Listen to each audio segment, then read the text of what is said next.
Where did Christmas trees come from, and why do Eastern Europeans scare children with Krampus parades? Christmas traditions around the globe range from delightful to strange and even frightening. In today's special Christmas episode, we speak to an expert about the origin story of things like Santa, mistletoe, and candy canes. Plus, we have a special Christmas message from Team Morning Wire at the end. I'm Georgia Howe with Daily Wire Executive Editor John Bickley. Merry Christmas, everyone. This is this year's special Christmas episode of Morning Wire. The best deals of the year are still live right now at Jeremy's Razors, and you can score up to 50% off. Now's the time to stock up. You want a full year of shaving? $49.99. That's it. No games, no virtue signaling, just a damn good razor that works. And if you're ordering over $100, free shipping. These razors are built for men who don't back down, guys who show up, work hard, and refuse to cave to the nonsense. Head over to jeremysrazors.com right now. Deals expire soon, so don't wait. That's jeremysrazors.com today. Joining us now to educate us on the history of the strangest Christmas traditions is author of Why We Kiss Under the Mistletoe and Baylor University professor Michael Foley. Michael, thank you so much for coming on. Thank you for having me on. Now, I want to ask you about a whole bunch of Christmas traditions, but first, just because of the title of your book, why do we kiss under mistletoe? Well, the short answer is that there was a pagan Celtic tradition of mistletoe as a sign of peace, and that when England and Ireland became Christian, they took that idea of peace and added the Christian signature gesture of peace, which is a kiss. And originally it only started on New Year's Eve. You never put your mistletoe up before that. It was peace for the new year. And do we know how it ended up being a Christmas thing, or just people liked it and it sort of encroached further into the calendar? That's exactly right. So it started to last longer and longer than New Year's Eve, after New Year's, but then also before New Year's. And so now you can put it up as early as, December, or when the other decorations go up. Yeah, November these days with some people. Now, exactly. Historically speaking, where do our main Western Christmas traditions come from? So we have Christmas trees, Santa, candy canes, gingerbread houses, and we don't have to go over all of those, but where do most of those come from? How did we get those, and how recent are they? It depends on the particular custom, but most of them started in the Christian Middle Ages in Europe. Germany is responsible for a lot of them, including the Christmas tree. A lot of people think that the Christmas tree was sort of like mistletoe, a baptized pagan custom, but it actually is uniquely Christian. It started off as a symbol of the tree of paradise. Actually, the two trees from the Garden of Eden, the tree of the knowledge of good and evil and the tree of life. And the knowledge of good and evil was represented by red apples or red balls. And the tree of life was represented actually by hosts, unconsecrated communion hosts, which were eventually changed to candy and candy canes. And is that representative of the different decorations on the tree, like the apples and the candy?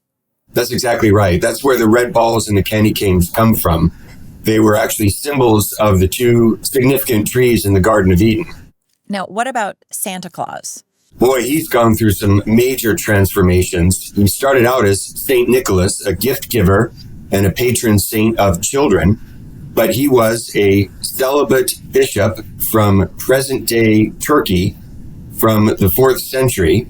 And somehow, in the early 19th century, thanks to New York City, he got transformed into a married fellow who lives in the North Pole and has sleigh and reindeer, and he wears red and white, not a bishop's robes. It was a big transformation. Now, how did that transformation come about? I mean, it sounds like there's a very specific moment that happened in New York. Was that a book? It was several different poets, including Samuel Clement Morse was The Night Before Christmas, Washington Irving. They just kind of riffed off each other, and then it just sort of snowballed into this whole new legend. It started out with Santa Claus not actually as a human being, but as a right jolly old elf. He was originally dwarf-sized and not an employer of elves, but an elf himself. And that was at the beginning of the 19th century. But then with subsequent drawings of Santa Claus, he kept getting bigger and bigger until by the end of the 19th century, he was, a plus-sized human. Well, I assume that when he was an elf, that's when the tradition of coming down your chimney began. Exactly. Now, what about candy canes and gingerbread, either both or separately if they have separate stories? There are all sorts of theories about candy canes. One is that some fellow invented this particular hard candy to keep children in choir quiet during long services. They could just suck on this candy instead of make noise. Another theory is that the hook of the candy cane is supposed to represent the letter J for Jesus. Another theory is that it's the shepherd's crook in his staff. The red and white can also be symbols of Jesus, his purity and his sacrifice in blood. But the truth is, we don't, with a lot of these customs, we really don't fully know. Customs don't always begin well documented. Now, what are the differences between how we celebrate Christmas here in America compared to other countries? I know we have some very distinct differences from Europe specifically. That's right. And in part, that's because we are a pluralistic society. So a lot of our Christmas customs are eclectic. They meld together different traditions. The original American Christmas, for example, would never have a Christmas tree. That was a German thing. But during the Victorian era, it became popular, and then that influenced our decision to have Christmas trees. Santa Claus is another one. St. Nicholas was a Dutch custom, but because his memory lingered in New York City, which was originally New Amsterdam, he got morphed into Santa Claus and became an American thing. So there are a lot of our observance of Christmas reflects, in a sense, the American experience. Now, when I was little, I remember hearing about a tradition that I believe is in Europe, and you can correct me if I'm wrong, of putting shoes outside and you get oranges or little treats in the shoes. Where is that from? That's exactly right. So that happens on the vigil of St. Nicholas's feast day. So on the night of December 5th, you leave your shoes out, and St. Nicholas, who rides a beautiful white horse, will come visit you in the night and will leave little treats, if you're good, right? So oranges or chocolate coins, and then if you're bad, lumps of coal. And then in Europe, you would not leave out milk and cookies for St. Nicholas, because this is Europe. You'd leave out schnapps or brandy, and then you'd leave out hay for his horse. But it's interesting that you mentioned this, because one big difference between a traditional Christmas and ours today is originally the Christmas gifts had to fit inside a shoe. They were small, humble gifts.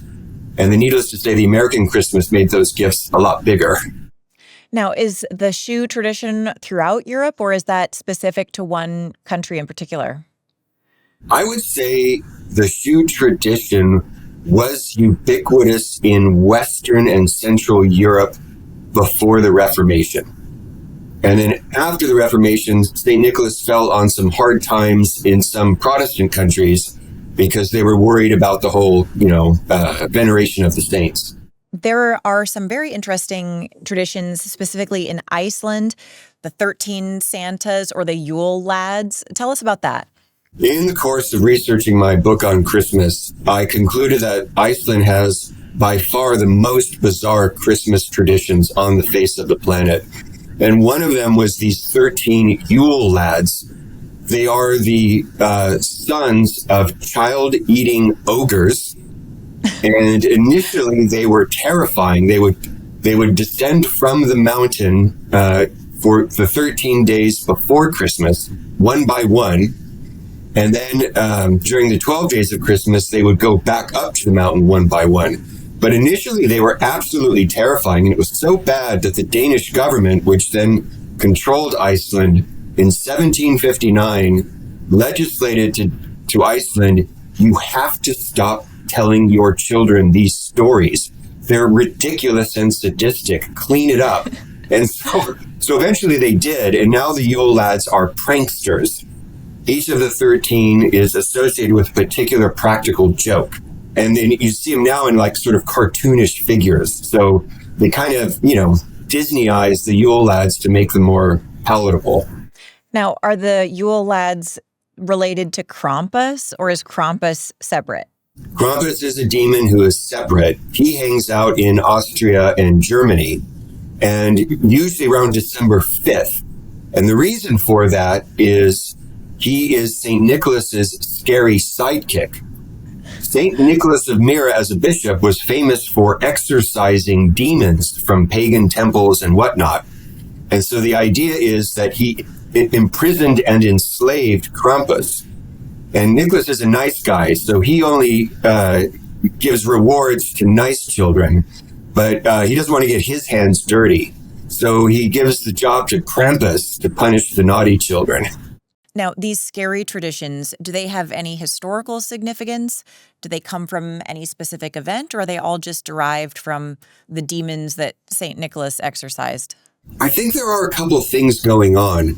One is, in the Northern Hemisphere, winter has always been a scary time, especially for our ancestors who, food scarcity would be a real problem during wintertime. And heat would be a real problem during wintertime. So you've got long, cold, dark, scarce nights. So naturally speaking, you're already suffering from seasonal affective disorder and a number of other sorts of things. It made perfect sense to our pre-Christian ancestors to think of this also as a supernaturally scary time, a place when ghosts and witches and demons abounded. And so when Christianity came on the scene, it was not immune to that. It also recognized the dangers of the season. But what it did was try to harness the scary under the yoke of the good news that Christ, the light, has come.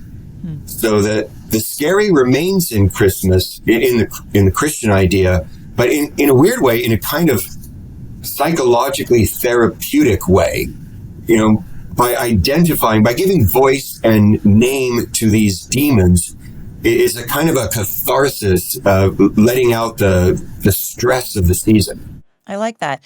Now, you also talk about in your book how the world wars, both World War I and World War II, affected some of the traditions. Can you tell us about how Christmas changed with each of the major world wars? Every war that the United States has participated in since the Civil War has, in a sense, expanded the role of Christmas. Thomas Nash was this Union cartoonist. He's also the one who gave us some of the earliest images of Santa Claus. The Union used Christmas as a kind of unifying holiday in the same way that Lincoln used Thanksgiving as a unifying holiday. He was the first, I think, to fix it to the third Thursday of November or whenever it is. World War I and World War II also did this. This is where you get I'll Be Home for Christmas, those very sentimental songs. The wars really ramped up the sentimental aspect of Christmas, which has not always been a part of the holiday. Now, what about biblical influence? Do any of our mainstream traditions have a biblical origin, or are they mostly just cultural? They definitely have a biblical origin. I mean, even the dark side of Christmas that you and I were just talking about a moment ago, remember that the original Christmas story is scary. You have a stressed out couple, a woman in labor. You have to settle for this foul stable. And then the baby's finally born. Then you discover that murderous henchmen from Herod are out to kill your family. I mean, there's a lot of fear and anxiety in the original Christmas story. And then, of course, on the bright side, gift giving. The Magi bring gifts to the newborn child. So it is eminently appropriate that gift giving would be a big part of our Christmas observance. Now, Christianity has spread to South America, to Africa, to Asia now. What kind of world traditions are we seeing crop up just in the past, say, 100 years when it's sort of exploded on those continents? Well, I can say, for example, with Latin America, the primary gift giver during the Christmas season is actually not Santa Claus or St. Nicholas, but the Magi. Huh. And they bring gifts on the feast of Epiphany, January 6th, rather than Christmas Day. And I've been told that there is some cultural tension because, of course, we Americans like to export our commercialist ideas. And so Santa Claus and Christmas Day have influenced certain Latin American countries, but there's kind of a cultural pushback against that. No, don't do the American thing. The Magi are the better gift givers, which actually does make sense. We are kind of the most logical choice for giving gifts. What would you say is the biggest change between our modern celebration of Christmas and that of our ancestors, aside from the out-of-control commercialism that we see? I guess one other huge change between our modern Christmas and our ancestors' Christmas is that there's a way in which they actually got festivity and merriment better than we do today. It seems like every year our Christmas season starts earlier and earlier. It used to be you would never shop or put up any decorations until the day after Thanksgiving. But this year I saw stores selling Halloween and Christmas decorations at the same time, which is so bizarre, to my mind at least. So our season seems to start earlier and earlier. And frankly, by the time you get to Christmas Day, you're practically sick of it. And then you throw your Christmas tree on the curb on December 26th. 200 years ago, or 300 years ago, it would have been very different. Advent would have been a time of joy, but also of restraint. You wouldn't put your Christmas tree up until Christmas Eve. And then you'd keep it up for the 12 days of Christmas, which lasted until the Feast of the Epiphany. And during those 12 days, you made merry. Courts were closed, shops were closed. You made sure that you had chopped all the firewood that you needed and all the meats were cured. And for 12 days, you and your family and friends and the whole town partied. And I think that's kind of a healthier model. Yeah. Well, Michael, thank you so much for coming on. Now, do you want to just briefly tell us about your most recent book, Abstaining with the Saints? I love that title.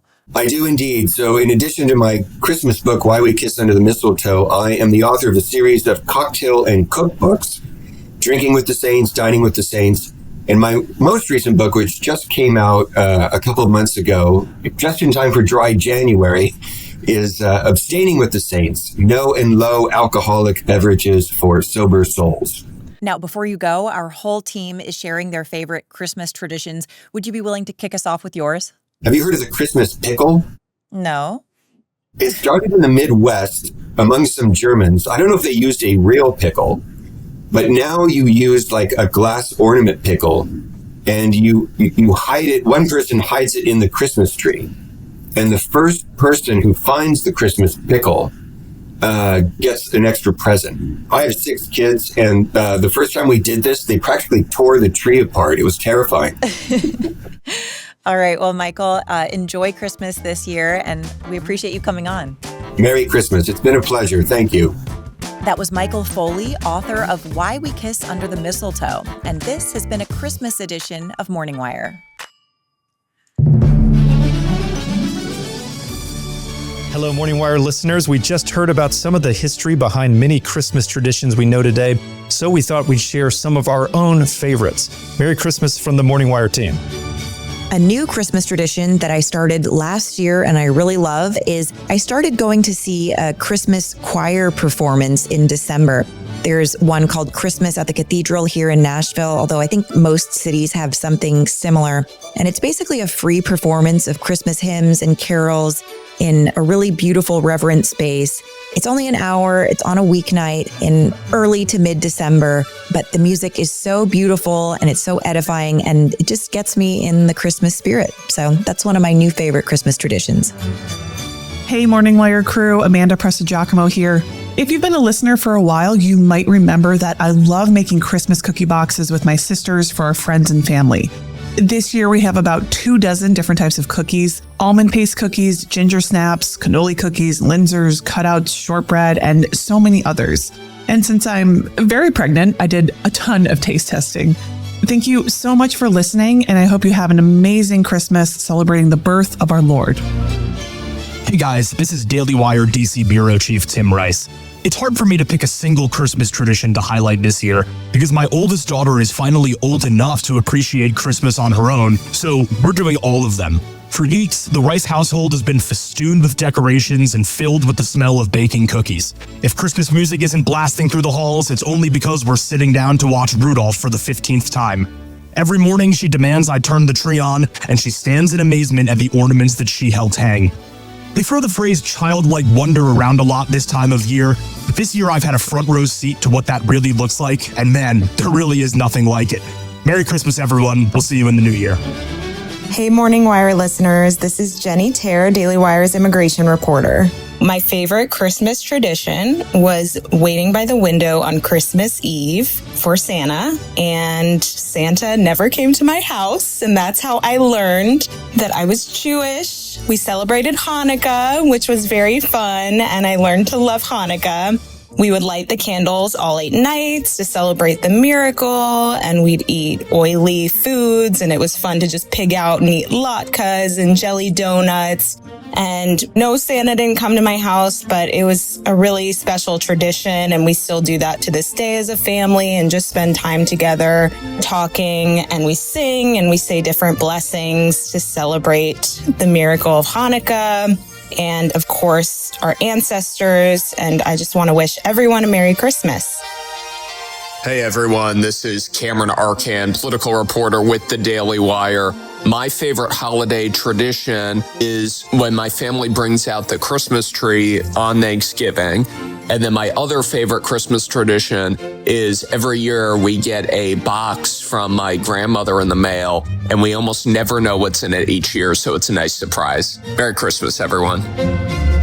Hey, it's Daily Wire Foreign Affairs reporter Cassie Akiva, and every year for Hanukkah, my family makes oily treats like potato latkes and donuts. We sit by our menorah and look at the lights, and we just pray for the things that we want to happen in our life, and we think about others, and we talk about the great things that's happened this year. When Hanukkah is over, we put a little note on the bottom of our menorah that we tape there about what we are praying for to happen before next Hanukkah. And so when we take out our menorah, we are reminded of this. Last year, I put in that I wanted to have a baby girl, and I only remembered that when I took out the menorah while holding my brand new baby girl. Happy holidays, everyone. Hey, it's Tim Pierce, and my favorite Christmas tradition isn't much of a tradition yet, but last year my family got together and painted Christmas pictures, of course following tutorials on YouTube, and the whole affair lasted a few hours, and we all had a few glasses of wine, which may or may not have improved my painting skills, but regardless made me much happier with the finished product. And it's easy to do if you want to try it yourselves. All you need is paint supplies, an internet connection, and a couple or 4 glasses of wine. Merry Christmas. Woohoo! Hey guys, it's Lyndon Blake from the Daily Wire. Merry Christmas to you all. It's my favorite time of year. Such a cold take, but it really is. I love all the traditions. I love spending time with my family. My favorite Christmas tradition is on Christmas Day for breakfast. We all go to my grandmother's house. We were just there for the night before for the great steak dinner on Christmas Eve, but this is better. We're going to grandmother's, and she's giving us her once a year premier cream cheese braids. This is a bread that she, I don't even know how, puts cream cheese. It's all homemade. It's gooey. It's delicious. If you're my friend, I've given you grandmother's cream cheese bread before, but we call it cream cheese braids. I don't know. She just makes it a little fancier that way, but that's my favorite Christmas tradition. Also love reading 'Twas the Night Before Christmas every single year with my family. No matter how old we get, the magic is still there. I wish you all a Merry Christmas and a Happy New Year. Hey everybody, Cabot Phillips here from the Morning Wire team. To me, Christmas is all about hope. The hope of new life and forgiveness of our sins that came when God sent his son into this world. My wife and I will soon welcome our second child in the new year. And as our family continues to grow and I experience that special love that you feel as a parent, I am only more in awe of God's love for humanity. The fact that he would choose to send his son for undeserving people like us. Thank you to all of you who have listened to the show this year. I pray you feel that same hope, that joy and peace that comes with knowing Jesus. And I pray that you have a very Merry Christmas. Hey there, this is Daily Wire culture reporter Megan Basham. So my daughters are serious ballerinas, which means that every Christmas, the months leading up to December are dedicated to pretty much exclusively getting ready for Nutcracker performances. Inevitably, at some point in the madness of rushing to rehearsals, checking out costumes, buying new point shoes, and marathon performance weekends where we're all at the theater from dawn till dark, I'll think, wouldn't it be nice to have a leisurely Christmas season that doesn't involve all this running around? But then the lights dim, the orchestra plays the initial notes of that magical Tchaikovsky music, and I watch my daughters pirouette and arabesque, their eyes sparkling under the spotlights, seeing the joy on their faces, the applause from the audience, and knowing that we're part of this beautiful Christmas tradition that families cherish year after year. Well, it's all worth it. So if you're a fellow dance parent, or just a parent struggling to keep up with all your kids' holiday activities, hang in there and remind yourself that the memories we're creating make every tired step worthwhile. One of my favorite traditions when I was younger was the candlelight Christmas Eve service at my parents' small but beautiful Presbyterian church. My mom was always adamant about going. It was her favorite service of the year. Maybe that had something to do with me being born on Christmas Eve. I was always her favorite Christmas present, she told me. But seriously, it was a service that was marked by reverence for God and the birth of his son.